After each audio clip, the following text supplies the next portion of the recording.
what I realized is that unless I dealt with the emotional component, what I call the emotional component, then it was an uphill battle. It's just like instead of it being like a couple month program, it turned into like a 6-month program because people didn't deal with their inner demons per se. And then, when I did that, people got better faster, easier in changing their diet or things that I asked them to do. That was a really interesting piece of that puzzle. One of my mentors, his name was Victor Frank. He always used to say, what you got isn't necessarily what you got. And that if you don't deal with the emotional component first, then it makes the process even longer. And he was ever so right. Hi, I'm Dr. Nafisa Sekandari, a licensed clinical psychologist specializing in anxiety-based disorders. I created the Mental Health Break podcast to give you simple, actionable, step-by-step strategies to help you prioritize your mental health. Mental illness can cost you time and money. Ignoring your symptoms will only make the problems worse. Taking time out of your busy day to dedicate to improving your mental health can lead to long-term health and wellness. In this podcast, you'll learn tips, tricks, and proven strategies to help you regain control of your life, all while prioritizing your mental health. If you want to improve your life, regain control of your mental health, and feel empowered, you're in the right place. Let's get started. Today's episode is sponsored by the Mental Health Reset Conference scheduled for January 13th and 14th, 2024. Secure your tickets now to ensure your place at this transformative event as seating is limited. Prepare to kickstart the new year on a positive note by joining us in Phoenix, Arizona on January 13th and 14th, 2024. Learn more by visiting transforminganxiety.com/attend, ATTEND. That's transforminganxiety.com/attend. I'm excited to interview Dr. Pat Boulogne. Let me introduce her before I bring her on. Dr. Pat Boulogne is a high-performance mastery master, coach, and functional medicine doctor. She's also a life strategist and an international best-selling author. She is also the CEO and founder of Health Team Network, a company that's dedicated to skyrocketing health, lifestyle, and mindset with superior science-based solutions and programs and where results matter. She is most passionate about sharing knowledge and solutions and making sense of challenges that result in even better outcomes that keep you on top of your game at work, home, or play. Everything you need to have better health and mindset mastery. Hi, Dr. Pat. Thank you so much for joining me on the Mental Health Break podcast today. I'm so happy to be here. It's one of my special topics. I'm glad to have you here. So can you tell me a little bit about what you do professionally and what got you interested in that? And then who do you help? One of the pieces of the puzzle is that in dealing with, when I had my practice and I had a live practice where I had patients on hand in brick and mortar, a lot of people came in, with all sorts of things above and beyond, their pains and their aches.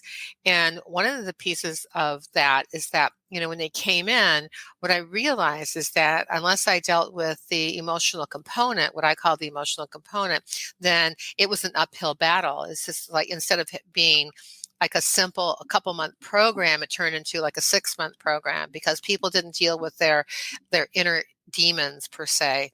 And then, when I did that, people got better faster, easier in changing their diet or things that I asked them to do. That was a really interesting piece of that puzzle. One of my mentors, his name was Victor Frank. He always used to say, what you got isn't necessarily what you got. And that if you don't deal with the emotional component first, then it makes the process even longer. And he was ever so right. And how I got there is that when I first graduated I went to chiropractic school. And I had some really big breakthroughs myself. I used to get headaches all the time and migraine headaches, like stuff that puts you in bed for the whole day. And I decided that I wasn't going to waste my life being sick and being in bed because I had a headache. And so I started taking a look at like how I could facilitate, even better health for myself. And by doing that, I realized there's like some issues that, I had things happen that were in a timely basis, like when it cut me off of money when I was in chiropractic school. And I decided, God, I'm going to do it. I don't need him to do it. And I went ahead and I forged through that. But it was always because something happened that coincided and I had the support that I needed. So when I would work with patients on that mental, physical, emotional, spiritual level, I always made sure that they had access to me afterwards. It wasn't like, okay, now go home and process that. Or we weren't done, but go home and process that. I didn't act, that was not my behavior or my MO in my office. And so that's how I did what I did. And, how I got there, I just kept on meeting the right people at the right time that brought me to a higher or a different level in order for me to go from point A to point C. And then now what I primarily do is I coach and I do consulting, which I consider a coach and a consultant all in one package. And that is helpful because, been there, done that. And then I also know shortcuts and pathways to get from point A to point C that are easier, more effective, and safer. So, what you were doing as a chiropractor, you began to notice that emotional blockages and emotional pain was causing the physical pain. And so you needed to address the emotions in order for them to feel better physically. They go hand in hand. It goes it's like on a chemistry equation. You always see an arrow with a half piece or an arrow the other way because the equation's got to be in equilibrium for the equation to work. It's the same thing for our lives. So where you look for the imbalance or like what's not right, what doesn't feel right. I'm wearing a size 6 glove, but I actually have a size 8 on. I'm swimming. Or I'm wearing a 3 glove and I can't move my hands because it's so tight. It's like, feels like a bandage. But, so yes, in that regard, because, your thoughts can create your visceral issues and your visceral issues can create your thoughts. It's kind of that hamster wheel. Why is it, though, that medical doctors don't make that connection? Instead, they just keep prescribing pain medications. And I have had patients where they're like, I don't want to stop taking my pain medication, but I also don't want to deal with my emotions. And so a lot of people are trained to just take a pain pill instead of actually work on the deeper stuff that's creating these pains in the first place. I think it's on the Western medicine side, it's called brainwashing. Mm. And that if you take this, you're going to feel better. And a lot of times, it just masks the problem. It doesn't get to the problem, what the source of the problem is. A lot of times in dealing when there's a technique that I do called NAT, and I can do it virtually and I can do it, of course, in person. But what I found is that when I've been coaching, there's things that come up for my clients. There was a woman who was not happy with her husband because, she was living in one state and he was living in the other. And when he had opportunities to come see her, he'd cancel them, So what she did is she went into that mode and wrote him a 5-page letter. And then she goes, do you think I should send it to him? And I said, tell me what the first 3 sentences are, and I said, no, I think you should get it down to a page and a half, make it into bullets and talk to him in the language that he understands. And then she said, what do you mean? I said, when he's upset, how old does he act? And before, I could take a breath, she said 10. I said, then write it to a 10-year-old.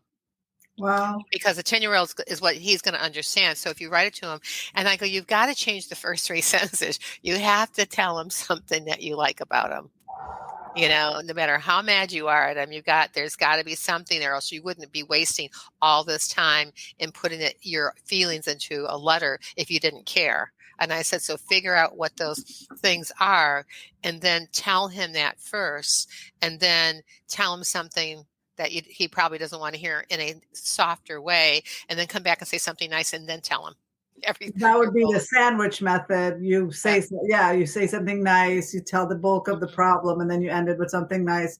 That is a great communication tool, and that's a great idea for you to tell her that.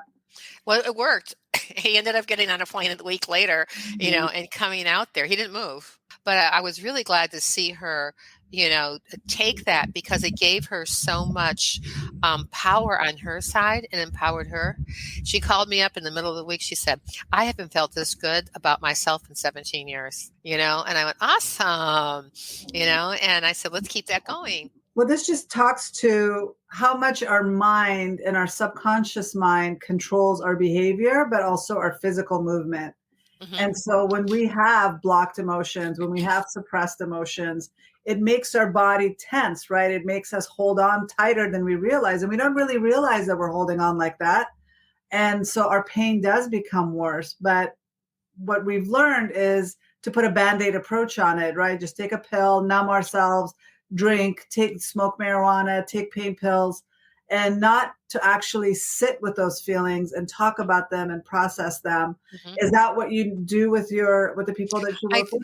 I do, and that shoes, just, I teach people what health is, and that you don't know if you're 100% healthy, and that's like, that's a myth, because you don't know how if your organs are functioning 100% of the time. That's impossible, and a lot of people don't pay attention to their health unless they have, some type of consecutive, signs and symptoms.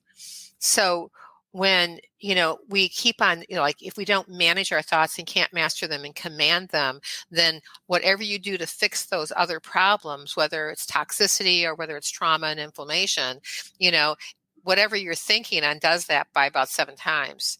And Mhm. so it's just like, why am I not getting any better? I'm doing everything I'm supposed to do. I had a client who was overweight. When he looked at the things that he did, and I asked him about the things that he did, he didn't do hardly, he did about a tenth of what I asked him to do, or what we talked about he was going to do, and he didn't implement them. And then he was just like, and then that's part about scapegoating. Then it became my fault because he didn't lose the extra 10 pounds that he wanted to lose, and I said, how can I do that I can't do that for you. I can't even do it for myself unless I take the appropriate action to support that, and if somebody's telling me not to eat sugar and they mean it and we have an agreement, then you shouldn't be eating sugar. You should be eating other things that support your being healthy, and if you have a booklet per se, and a guide to do that with, then why are you sabotaging yourself? Sometimes we all sabotage ourselves because it's like whatever that reward is that we get from being sabotaged, is the higher reward than we get from having what we want to have, what we think that we want to have.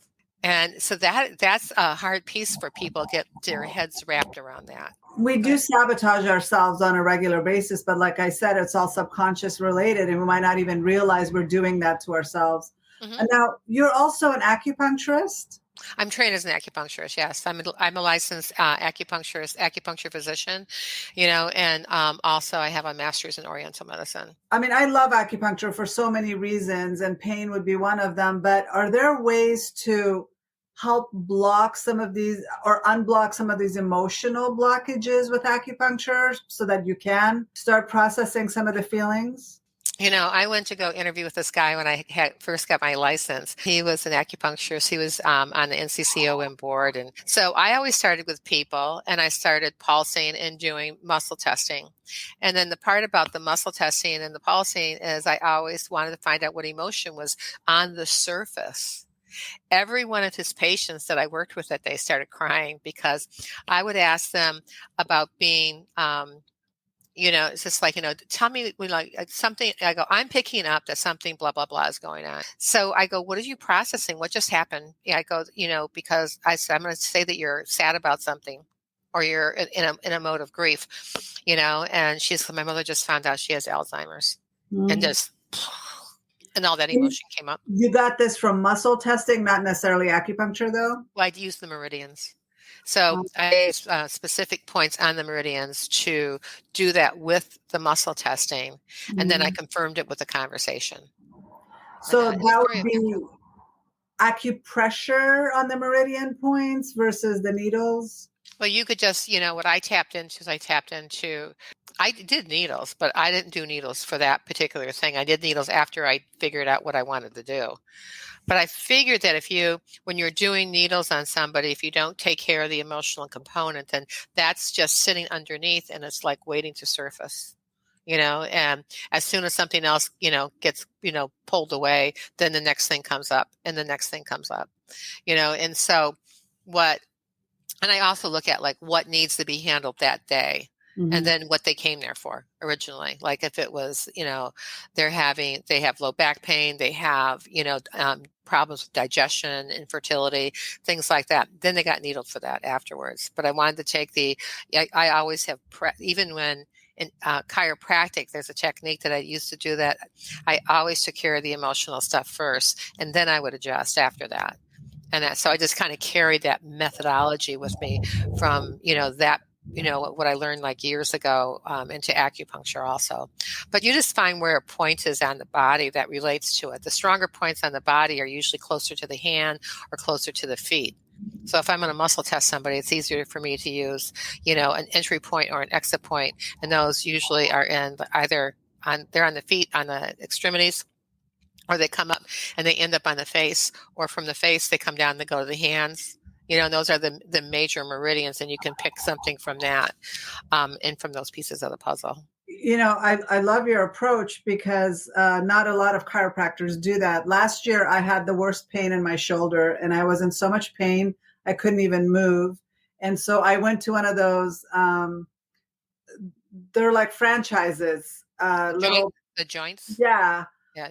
it was the most horrible experience. I feel like I'm traumatized for life because I went in there. They didn't even like look at me or talk to me. They just snapped, snapped, snapped. And I was literally crying, and I left feeling worse than when I went in. Yeah, all they do there is their analysis. I just talked to somebody about one of their franchises in Virginia someplace. And, because I said, when you don't, if you want to have quality adjusters, and if you have to pay them. You can't pay them, they can make more money going and working at McDonald's. And I said they didn't spend all that money to go and get their career. So a lot of those people don't have that's one of their first entry points for like learning how to adjust people. I always And say, if that you is so find dangerous, somebody from though. life, so Huh? it is dangerous because the person you don't have a connection with them. Right. It's just like you got to understand how the functionality of something. So, like when somebody has I have a very specific shoulder adjustment style. You would love it, and it hurts when I do the muscle work and I grab specific points to break up the adhesions in those muscles. Because you don't break those up, your arm's not going to move. Yeah. But I forewarn people. I said this is going to hurt, and they're going, "Oh my God, you didn't lie." It's what I usually get with that. Oh my God, you didn't lie. Then you ice it and you feel so much better, and you have the freedom of movement that you definitely didn't have before you saw me. Yeah, I didn't get any of that. I went to a myofascia Uh-huh. specialist, and he was so gentle with me, and then he could see that I was literally traumatized from these adjustments. Hmm. I wouldn't How even many let did you have? I went in for 2 or 3 because I was in a lot of pain, thinking, and I didn't go to the first person thinking, oh my God, he hurt me so bad, I'm never going back to him again. So I went to somebody else. She was just as bad. I think I did too. And then I said, I Hmm. can't do this anymore because I mean, they You can need paralyze you. It's so you damn. could you needed to go to somebody who had like classical years of experience. Yes. You know, and you should have called me. If I knew, well, the reason I ended up there to begin with is it was a Sunday, and I woke up with so much pain. I was literally crying because of the pain. And then so I ended up going to this myofascial fascia guy, Pasha. and he was amazing. And it was just one stretch, and but it's that's the thing that I wanted to. I brought it up to begin with is although my shoulder was in pain, he ended up stretching my leg and other parts of my Hmm. body to release that. And that's what we don't often realize is we might be angry about something or have emotional blockage about something, but it might not be directly related to what we think it is. It could be something Hmm. from our past that's triggered. It could be something that's Sure. seemingly Mammalian unrelated.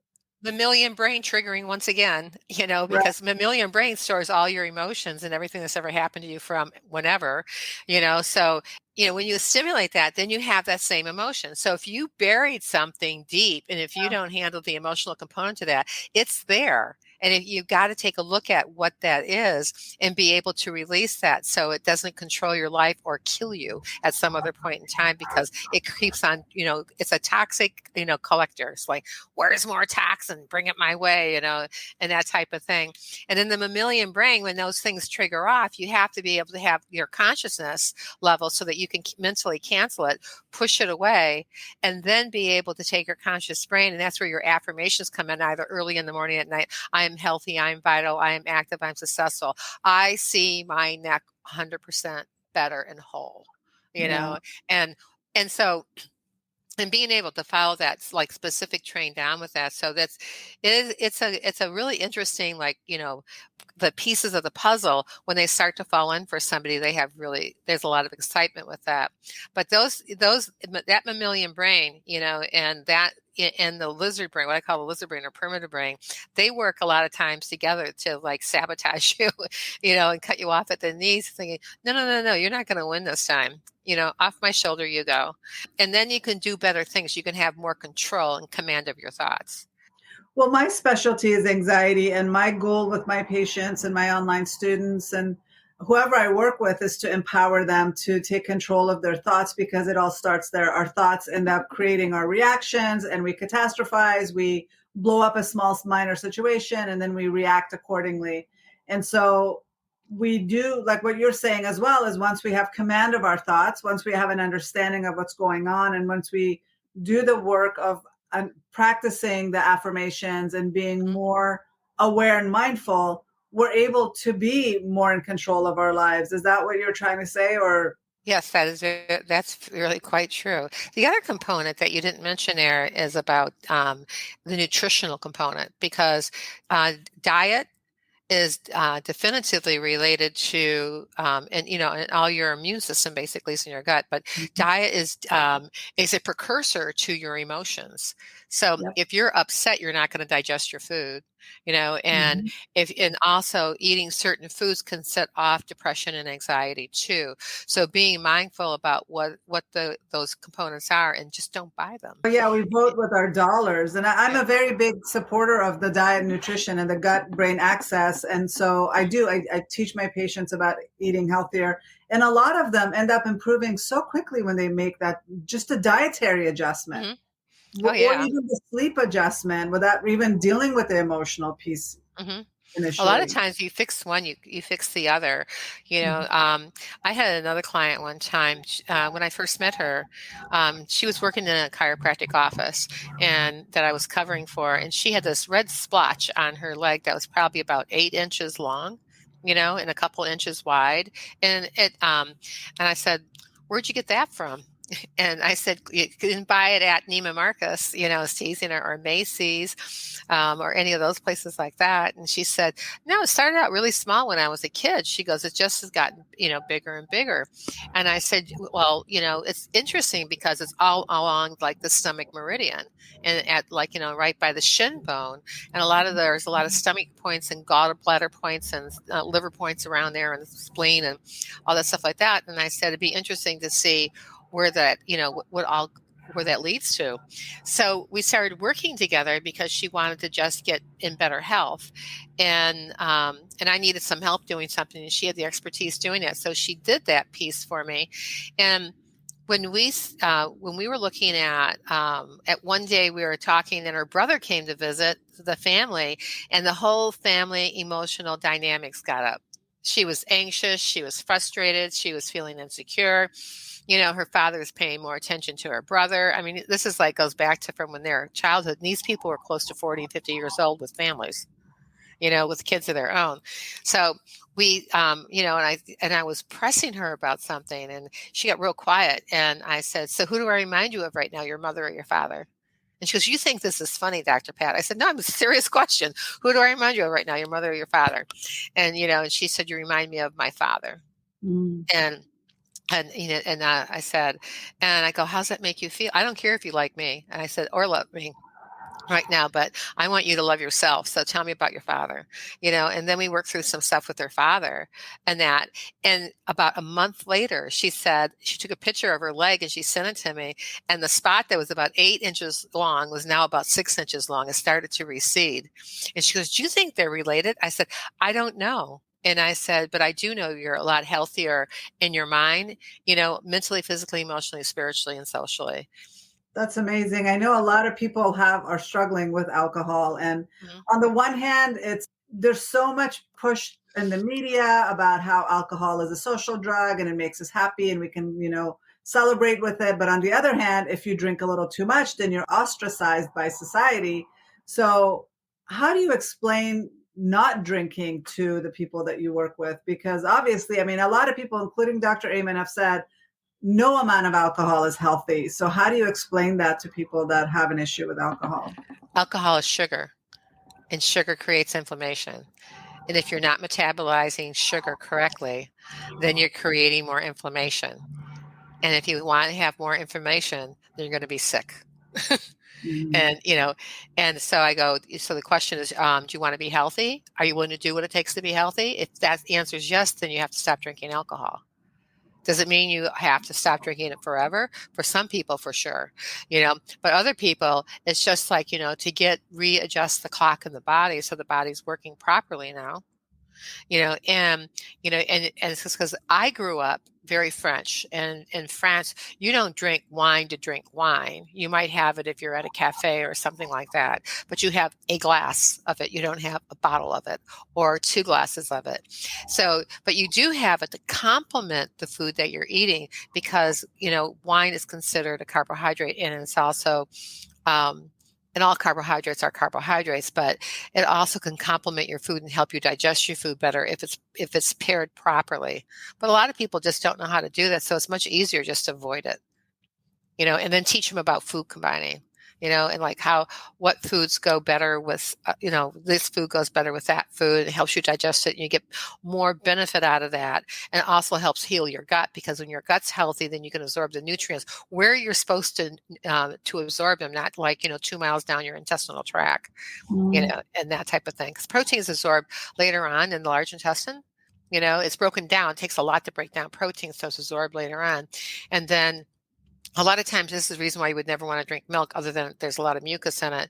And so the other part about milk is that the calcium is fortified with calcium, and calcium and protein relatively bind together. So when that happens, that the calcium should have been absorbed way back up in the intestinal tract, and the protein's being absorbed later on. So you're really not getting all the calcium that you should be getting for your body to be optimized. Interesting. Just Wow. one of those weird things I learned from my first nutrition teacher when we were talking about butter, like never buy margarine. I was, somebody mentioned something to me about margarine the other day, and I went, "Do they still sell it?" She goes, Do they? "Oh yeah." Oh, They still make it, they still sell it. I go, and if any of your listeners out there, do not ever put that food in your mouth. It's the raw, it's not natural, number one. And number two, how they make it actually reconfigures the double bonds, which makes it one's cis and one's trans, and then how it relates is it's just twisted. And so when that happens, it has the tendency to make it more carcinogenic. So it's just like margarine's really bad for you. So don't buy it. well, the same with canola oil and a lot of the seed oils that we're not supposed to eat, but it's in Mm. everything. And unless you're reading labels, you're not going to notice that. Yeah, reading labels is important. And it's like, even when they say canola is organic, when the first time someone said to me, like, "Oh, yeah, but this canola is organic." And I bursted out laughing. I said, "Well," I said, "You just been had by the FDA." you know, and Makes no or difference. I mean, a USDA. I mean, the funniest like sign I ever saw when I lived in Washington, D.C., and when I was coming back, it said like the USDA farmers market. And I said, "Well, that's a joke." It's the last farmers market I'd ever go to.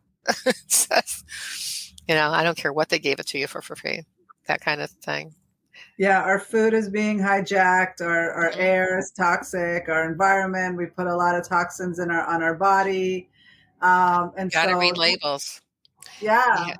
You have to read labels, and you have to be willing to like do what it takes to like not do those things. And that I just like, but it's like with everything, you have to be consistent. You can eat the foods from outside in and then heal from inside out, but it's all happens between these two guys up here too. Well, Those there two. are a lot of clean products now, which is really Mhm. good. And there are a lot of websites where we can actually go and check to see if a product is clean or how toxic a product Yeah. is.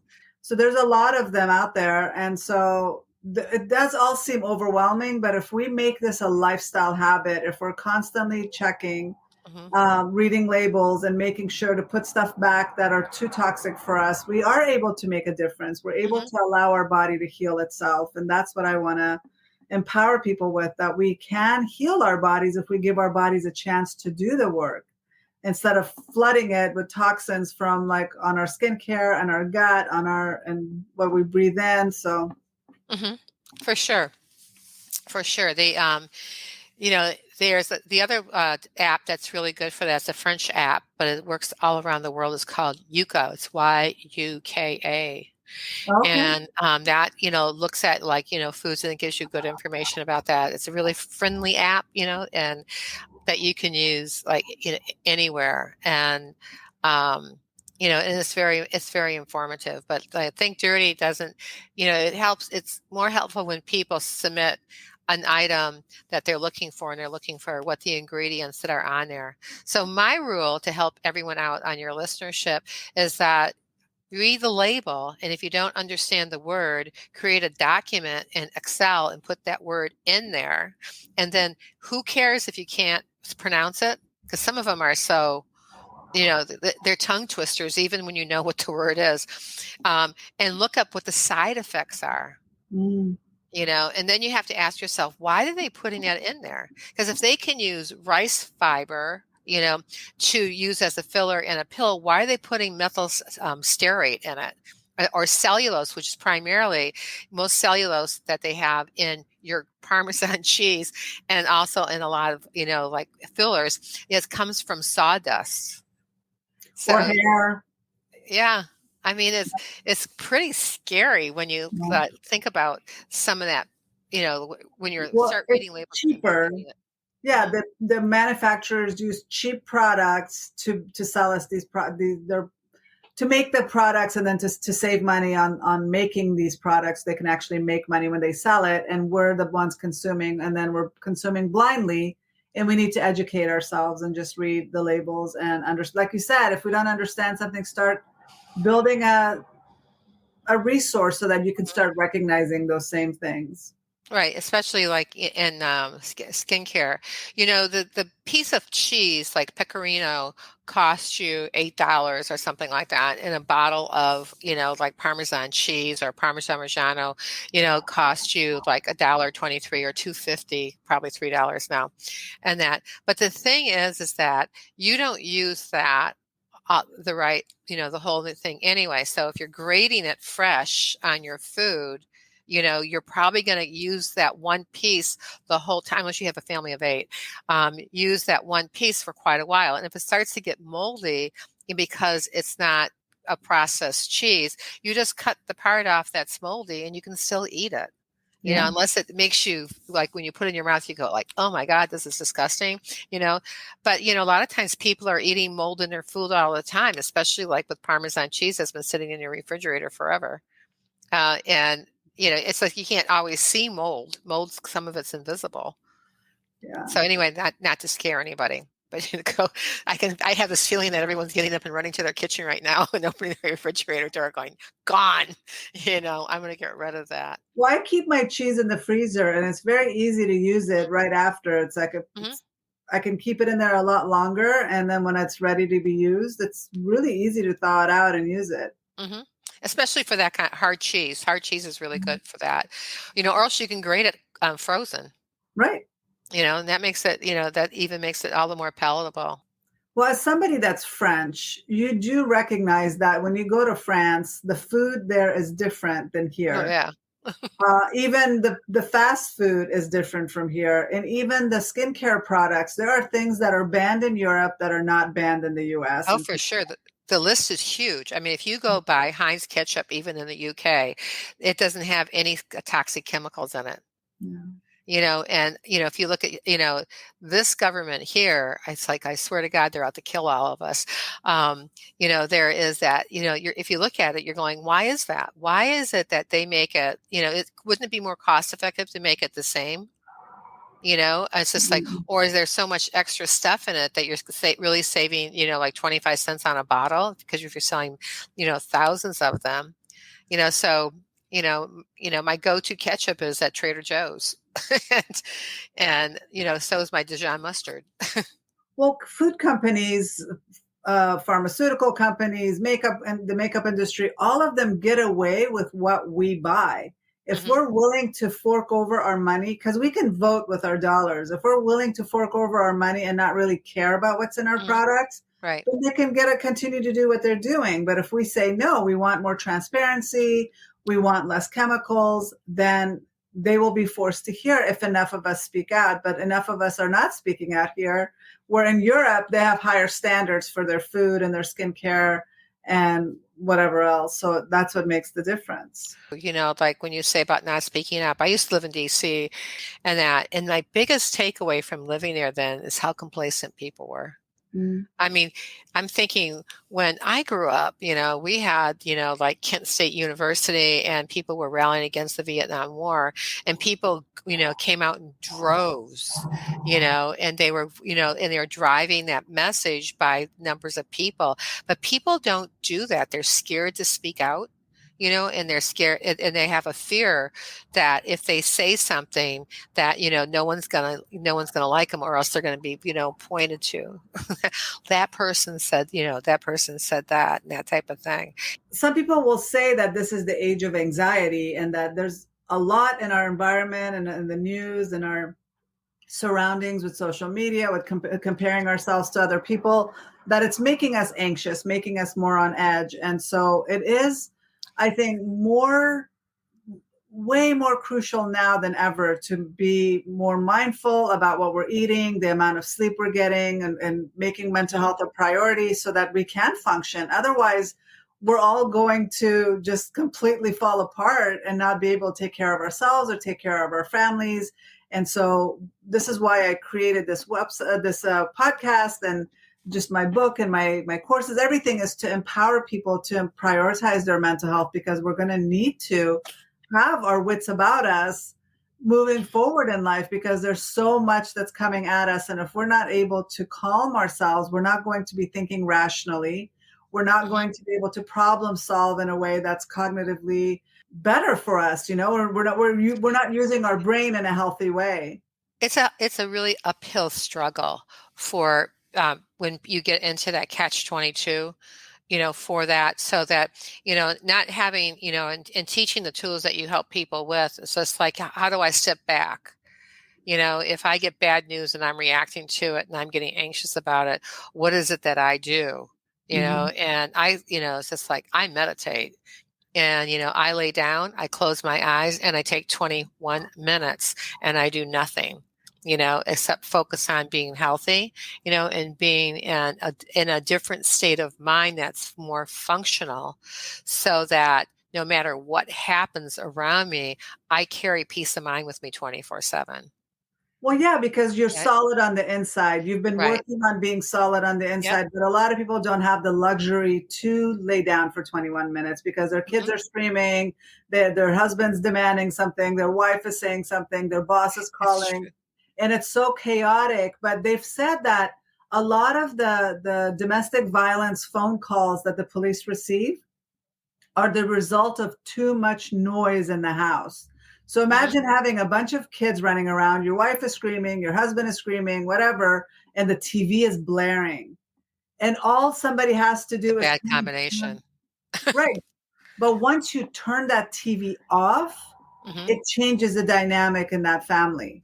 Like when I said the 21 minutes is a really specific exercise I do, but I usually do that before I go to bed, and so that I can, get all those, decompress, so I can get in the state that I can sleep well and sleep long, and then and then after you fall asleep, being able to get into the deep sleep, which is the part that's restorative. It gives you the vim and vigor to get up and hit the ground running like the next day, and being able to get into that. And a lot of times, foods totally interrupt how you sleep. Or Or eating what too you eat. late and eating Yeah. things that you're not supposed to, or drinking caffeine. All of that can impact your sleep. It's true. But Yep. I didn't want to do the whole black and white thinking for people that are like, well, I don't have 21 minutes to Mhm. meditate, but it doesn't take 21 minutes. Even if You people can take are 5. You can a just minute. take 5. Go outside and sit on your back deck, and close your eyes. Mhm. One thing I tell people when they work, if they can have the capacity to do it and figure out how to set it up, is that when they get home after working, lay down for 30 minutes uninterrupted, and just lay there flat, get But neck again, support. that's assuming there's no kids demanding your attention. There's Right. no spouse For demanding your oh, for attention. for sure, and it's like, Mhm. and if you have older kids that would understand, like this is a no kid zone for 30 minutes, type of thing after you say hello to them. My girlfriend always said she was an executive at an insurance company, and she used to tell me when I did market research, I thought this was funny because I would ask men and women the same questions, right? And men would tell me they never, ever, ever thought about at 2:45 or 3 o'clock what they had to feed their kids at night for dinner. She said, but women, more than women, she goes, yeah, I wouldn't say it's 2:45. Usually for me, it's like 3:15, 3:30. But I'm looking at the clock going, I've got to get out of work. I've got to Yeah. go get food for dinner, and I've got to decompress from having a crappy day or a good day. And I have to turn into mom. And when I turn into mom, I have to be able to have that more of that being that encompassing mom, it's like, tell me about your day, and those things that work for them. And so but she goes every day at 2:45, Mhm. like time work, and her body would just kind of go into like, I got to start thinking about becoming mom, Yeah. and so when she got home, her 30 minutes that she did was at the end of the day, and she jumped in a hot bath after everyone went to sleep. And she did that, locked the door. She's and she just zoned right out, and that helped her sleep, and that's helped her for a lot of different, it made her feel relaxed, and able to really handle things a lot better. But men have never told me that they think about they go, well, I'll buy it on the way home if I had to. Right, or McDonald's, yeah. But somebody that actually makes the time to take a bath at the end of the night, and that's prioritizing herself, which is really important. But what Hmm. I was saying is, you don't even need 5 minutes. You can just set your phone alarm or your iWatch or whatever, just at the top of every hour, and just take a breath, 1 minute, take a deep Hmm. breath. And that's going to make you much more productive and make you more mindful. But a lot of times we're just go, go, go. We're not even stopping until we lay down. And then we wonder why we're not sleeping, because at that point we've hijacked or jacked up our cortisol levels and our body's way too wired to sleep. Hmm. So it's all combined and it's all connected. Well, Now, got to set the stage, right. right?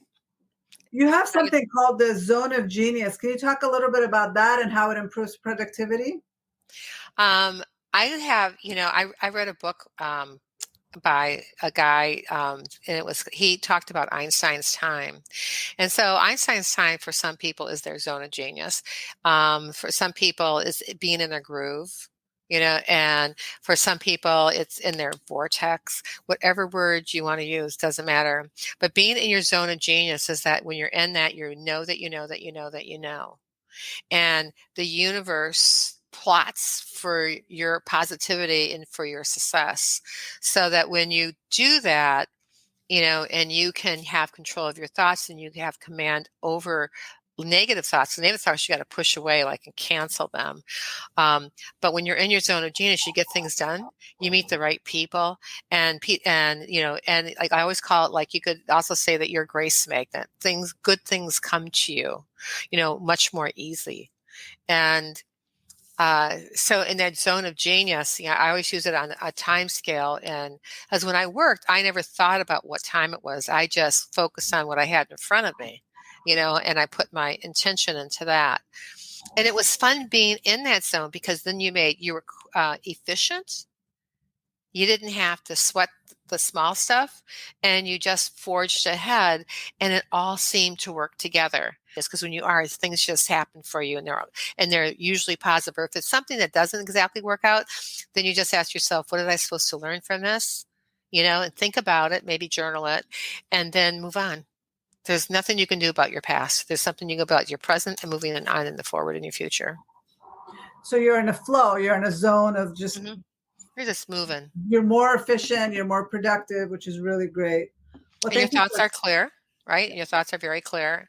and it does make us more productive because we're not allowed, it's almost like putting blinders on our eyes and we're focused on what the task in front of us, and that's all we're focused on, and we put all our energy in there, giving it 110%, and then we are more productive, we are not distracted, and we can get the task done. So thank you for explaining that. Where can people find you and how can people connect with you?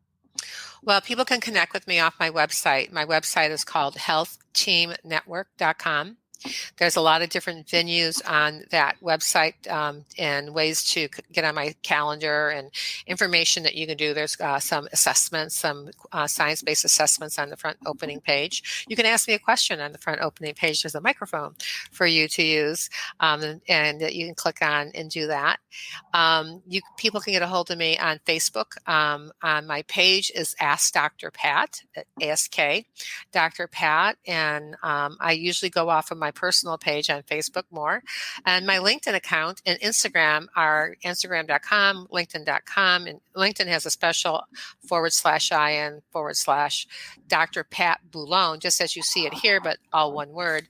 And that's like a really super way to reach out and connect with me and ask me questions. You can direct message me there on any of these platforms, and I'll get back with you as soon as I can.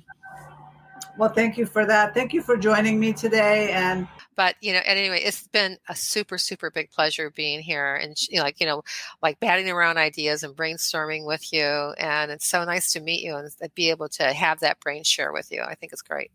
Thank you. Thank you for making the time. If you enjoyed this episode, please be sure to subscribe and give us a 5-star review, since that'll help others find the podcast. Bye for now.